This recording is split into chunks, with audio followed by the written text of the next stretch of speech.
সুশৃঙ্খল ভাবে তিনি আমাদের অনুপ্রেরণা, তাকে আমি কিছু বলবার জন্য অনুরোধ করছি। আমি সুযোগ দিচ্ছি, উনি আমাকে আমার বয়সটা আপনারা জানিয়ে দিয়েছেন, সেই সুবাদে আমি বসেই বলতে চাই, কারণ আমাকে পড়তে হবে। উপস্থিত সুধীমণ্ডলী, আমি প্রথমে গভীর শ্রদ্ধা জানাতে চাই গত বছরের জুলাই আগস্ট আন্দোলনে যে দেশপ্রেমিক ব্যক্তিরা হতাহত হয়েছে তাদের প্রতি, যারা আহত হয়ে চিকিৎসাধীন রয়েছে তারা যেন দ্রুত সেরে সেই কামনাও করছি। আমি ব্যক্তিগতভাবে কৃতজ্ঞ তাদের সবার প্রতি, কারণ তাদের আত্মত্যাগের ফলে 7 বছর নির্বাসিত থাকার পর স্বদেশে ফিরতে পেরেছি এবং আজ আপনাদের সাথে মিলিত হয়ে কথা বলতে পারছি। তবে মনে রাখতে হবে জুলাই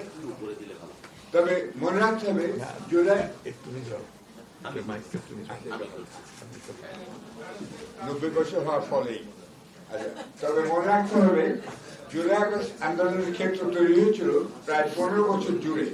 এই ক্ষেত্র প্রস্তুত করেছিল প্রধানত বিএনপির বহু নেতা কর্মী সেই 15 বছর জুড়ে নির্বাচিত হয়েছেন, মামলায় পড়েছেন এবং অন্যায় দমন পীড়নের শিকার হয়েছেন, জেল খেটেছেন, ফাঁসিতে ঝুলেছেন, আত্মগোপনে থাকতে বাধ্য হয়েছেন রাতের পর রাত।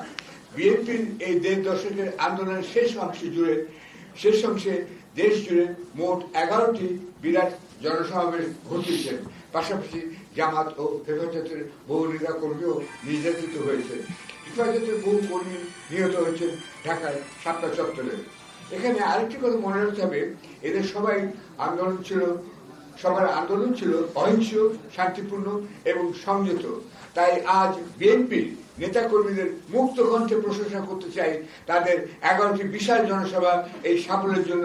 এতে প্রতিষ্ঠিত হয়েছে শান্তির ভাষা হতে পারে সফল প্রতিবাদের ভাষা।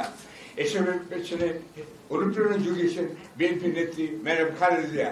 দেখুন একটি সংবাদের হেডলাইন।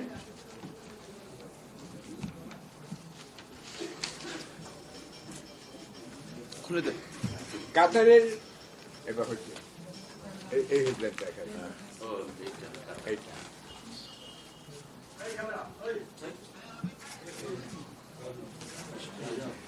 হেডলাইনটা হচ্ছে কাতারের আমিরের রাজকীয় বহরের বিমানে লন্ডনে যাচ্ছেন খালেদা। মাত্র 8 অক্ষর। এই 8 অক্ষরে কিন্তু সাম্প্রতিক ইতিহাস সম্পূর্ণভাবে ধরা পড়েছে। এই চমৎকার হেডলাইনটিতে ফুটে উঠেছে বিএনপি নেত্রী খালেদা জিয়ার সঙ্গে আওয়ামী লীগ নেত্রী শেখ হাসিনা, যিনি এখনো মনে করেন তিনি বাংলাদেশের প্রধানমন্ত্রী। না, শেখ হাসিনা আপনি বাংলাদেশের সবচেয়ে ঘৃণিত ব্যক্তি। শুধু আপনি নন, আপনার পরিবারের সবাই। বিবেচনা করুন দুই নেত্রীর মধ্যে কি আকাশ পাতাল তফাৎ।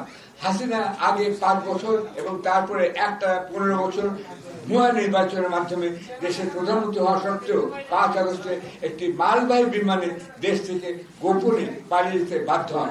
আর খালেদা জিয়া সেদিন গেলেন প্রকাশ্যে একটি রাজকীয় বিমানে লন্ডনের চিকিৎসার জন্য।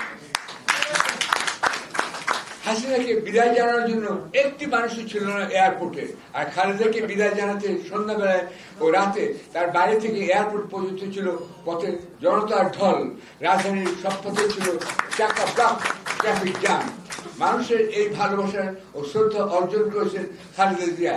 আমি নির্দ্বিধায় বলতে পারি খালেদাই বাংলাদেশের প্রথম মহিলা বীর শ্রেষ্ঠ। এই সম্মান থেকে অর্জন করতে হয়েছে বহু কষ্টে ও ত্যাগের মধ্যে। তাই তার প্রতি অসীম শ্রদ্ধা দেশে ও বাইরেও ছড়িয়ে পড়েছে। শেখ হাসিনাকে ইন্ডিয়া বাধ্য হয়েছে আশ্রয় দিতে। তিনি লন্ডনে যেতে চাইলেও যেতে পারেন না, কেননা ব্রিটিশ সরকার এদিকে কোনো আগ্রহ দেখায়নি। অন্যদিকে খালেদা গেলেন লন্ডন ক্লিনিকে। তিনি আমেরিকাও যেতে পারেন, কিন্তু হাসিনা সেখানেও যেতে পারবেন না। সেখানে তার কুকুর প্রেমী পুত্র সন্তান জয়ের বিরুদ্ধে মামলা চলছে। আমরা এটাও জানি ব্রিটেনের তদন্ত চলছে হাসিনা বোন রেহানার মেয়ে টিউলিপ সিদ্দিকের বিরুদ্ধে। টিউলিপ সেখানে ক্ষমতাসীন লেবার পার্টির সদস্য এবং একজন মন্ত্রী হওয়া সত্ত্বেও অভিযুক্ত হয়েছেন বিভিন্ন পত্র পত্রিকায়। কারণ